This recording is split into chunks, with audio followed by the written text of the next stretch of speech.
Terima kasih Tan Sri Menerusi kerana memberi kebenaran kepada Balik Pulau untuk membahas mengenai maksud bekalan 31.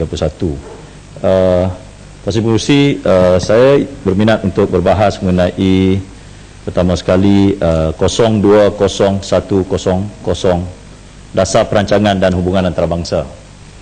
Dan juga seterusnya, kalau di kesempatan saya juga ingin membahaskan mengenai isu tadi 02800 yang juga sudah dibangkitkan, dan saya rasa ada poin baru yang ingin saya bangkitkan, iaitu program peningkatan kemudahan homestay Malaysia.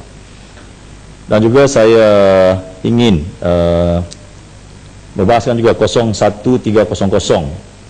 penganjuran visit Malaysia Year 2013-2014. Timbalan Menteri dari sini ya, Mambo, tak ada? Ada, tadi ada, tak ada dah? Oh, Menteri sini, okey, Menteri Pelancongan. Terima kasih Menteri. Pak Menteri, di peringkat yang saya katakan buah dasar perancangan ini saya katakan si Menteri dengan penuh yakin Menteri, Malaysia ialah satu-satu negaranya mungkin di dunia, satu negara di dunia yang mana dengan izin semua ketemadunan utama dunia, China, Islam, India, Eropah, berada di dalam mainstream. Dengan izin Pak Menteri, Malaysia the only country in the world whereby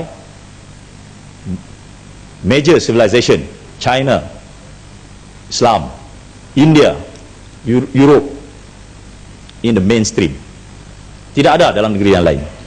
Jadi Pak Menteri, apabila slogan yang selalu dikatakan oleh Malaysia itu ialah Malaysia Truly Asia, itu saya rasa itu amat kuat, sehingga kan di mana-mana kita berjalan sehingga hari ini, walaupun slogan itu saya rasa sudah lama, tetapi amat kuat. Malaysia Truly Asia itu amat kuat, sehingga teman-teman daripada Afrika, Eropah dan di Amerika sana mampu mengungkapnya, sehingga kan dia jadi di bibir mulut.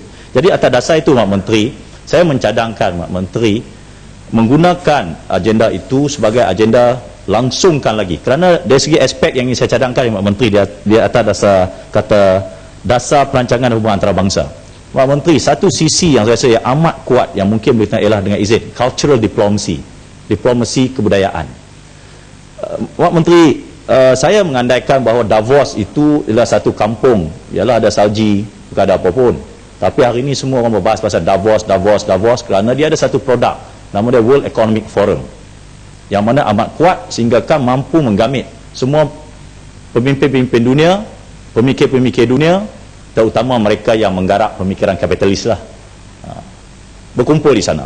Jadi persoalan saya, saya walaupun punya pandangan berbeza sikit mengenai GMM, Global Movement for Moderate, saya punya pandangan berbeza, tetapi ada kekuatan-kekuatan tersendiri yang sebenarnya perlu diangkat sebagai, dengan izin, the culture diplomacy Malaysia. Kerana hari ini saya tengok perkara yang baik ini bukan dipelopori oleh Kementerian Luar atau Kementerian Pelancongan, tetapi di outsource kepada Universiti Islam, kepada NGO. Jadi kekuatan itu tak cukup kuat. Saya rasa lebih baik diterajui oleh Kementerian Pelancongan, terutama dari segi aspek culture diplomacy, mungkin dari segi aspek hubungan antarabangsanya Kementerian Luar. Tapi Mak Menteri, saya mengandaikan bahawa kekuatan Malaysia sebagai, saya ulang lagi sekali, the only country in the world whereby all these major civilization are in the mainstream. Saya ulang lagi, are in the mainstream, bukan fringe. Mak Menteri, bayangkan kalau kekuatan itu Mak Menteri dengan tim yang ada ini menggarap dari segi, mencerna dari segi aspek produk. Jadi saya masuk pada aspek homestay. Mak Menteri, saya ucapkan terima kasih, dan saya ulang lagi sekali apa yang saya katakan kepada Mambung satu ketika, program homestay amat baik di Parlimen Balik Pulau, malah saya rasa antara yang terbaik di Malaysia. Tapi pada pandangan saya Mak Menteri, apa yang saya bahaskan tadi di mukadimah, iaitu the aspect of culture diplomacy, itu diplomasi kebudayaan yang sebenarnya kekuatan tidak terangkat, sehingga hari ini saya rasa prasarananya ada, tetapi adakah apa yang dipanggil betul-betul kebudayaan yang istimewa itu dapat dialami oleh pelancong-pelancong. Kerana Mak Menteri, saya perlukan pemantauan Mak Menteri dan jabatan. Kadang-kadang mereka tinggal di homestay ini diperlukan pengalaman yang istimewa itu, tapi adakah produk pelancongan tersebut? Ataupun mungkin Mak Menteri perlu mengkaji semula, mereka ini perlu dibimbing setahap itu. Maksudnya ialah nak main budaya Melayu dan sebagainya, itu budaya Cina, budaya India itu saya rasa mungkin perlu dipupuk, perlu dibimbing untuk pengusaha-pengusaha homestay ini majukan dia, tingkatkan dia. Kerana Mak Menteri, kita bahas di sini memang tidak dapat nafikan homestay itu berkembang, tetapi saya rasa dengan izin dia perlu berkembang ke tahap yang dengan izin cutting edge-nya itu, tahap yang special, kerana kita special sebenarnya Mak Menteri. Yang kedua Mak Menteri, di aspek homestay juga, Menteri, saya ingin cadangkan dana yang sebesar ini yang ada di sini, dana pembangunan besar ni, saya rasa itu satu cadangan yang baik. Tapi Mak Menteri, boleh tak kita jadikannya lebih kepada dengan izin, pendekatannya lebih kepada dengan izin social entrepreneur, maksudnya dengan izin keusahawan sosial. Maksudnya contohnya kalau di Parlimen Balik Pulau itu yang ramai ibu-ibu tunggal atau mereka-mereka yang mau menjadikan homestay ini sebagai sumber pendapatan tambahan. Bukan sebaliknya, dia bukan satu ruang untuk mereka yang sahaja mau berniaga, tetapi pendekatan keusahawanan sosial ini bermula untuk menyelesaikan masalah sosial dulu, tetapi boleh buat duit. Contohnya mungkin homestay ini fokusnya untuk ibu tunggal contohnya, ataupun warga emas yang punya rumah-rumah yang cantik, tetapi pada masa yang sama menyelesaikan masalah sosial. Kalau pendekatan usahawan biasa, bukan pendekatan social entrepreneur, siapa-siapa saja mampu mengambil bahagian. Jadi saya mengangkat agenda social entrepreneurship di dalam pelancongan, kerana Mak Menteri, orang yang punya masalah kemiskinan, masalah sosial ini, dia punya passion, dia punya satu kekuatan untuk menyelesaikan masalah kehidupan mereka. Jadi dia bukan menganggap pelancongan ini satu peluang perniagaan, dia merupakan satu perjuangan untuk mengangkat taraf ekonomi keluarga. Seterusnya Mak Menteri, saya juga mencadangkan agar homestay ini dikombinasikan dengan aspek-aspek yang lain, contohnya aspek pendidikan.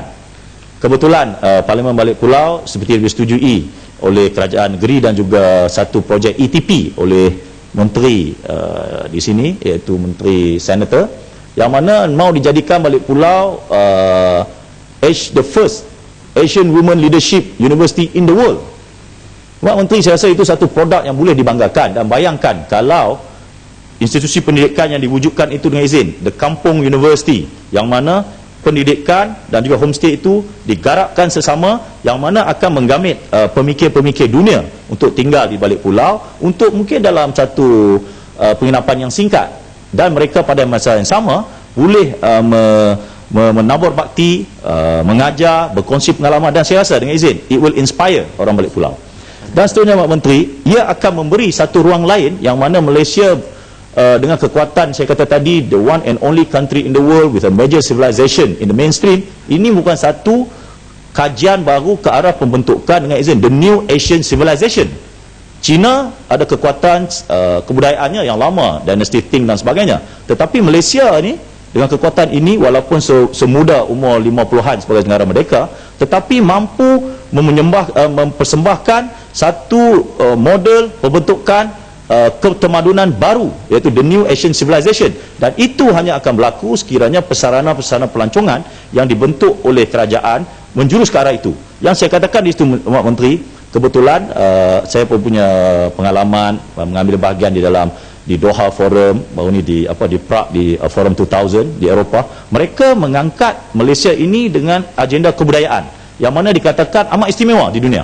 Jadi Mak Menteri, saya cadangkan dengan kekuatan yang ada, produk pelancongan dikombinasikan dengan produk kekuatan budaya, dan juga di sini saya cadangkan kekuatan pendidikan, kerana juga sesuai dengan perancangan Malaysia ke arah menjadikan Malaysia sebagai center of excellence di masa-masa akan datang. Mak Menteri, akhir sekali saya ingin juga mengucapkan terima kasih kepada usaha pembentukan, contohnya KOPEL, Koperasi Pelancongan di Parlimen Balik Pulau untuk menerajui homestay. Tetapi Mak Menteri, saya rasa untuk mewujudkan koperasi ini, saya rasa satu perkara yang baik, tetapi isunya ialah sustainability, isunya ialah kemampanan ataupun kelangsungan sesuatu koperasi itu. Kerana pada pandangan saya, mereka ini perlu dibimbing, kerana makluman yang saya dapat, banyak koperasi ini dia macam tak berdaya saing. Mungkin saya kata dalam bajet yang ada kali ini, Mak Menteri perlu memperkasakan koperasi-koperasi yang sedia ada ini, atau kalau diperlukan pakar profesional membantu penggerak-penggerak pengusaha kampung. Saya rasa itu perlu diadakan, dan saya katakan ianya diadakan dengan baik. Saya mahu ianya diadakan dengan lebih baik agar dengan izin produk pelancongan akan menjadi satu sumber, saya panggil kalau Indonesia dia panggil ujung tombak, tapi kalau di Malaysia mungkin satu sumber utama apa dia ni di balik pulau dan mungkin di Pulau Pinang dan seterusnya di Malaysia. Terima kasih Tan Sri Pengerusi. Ramai lagi ni.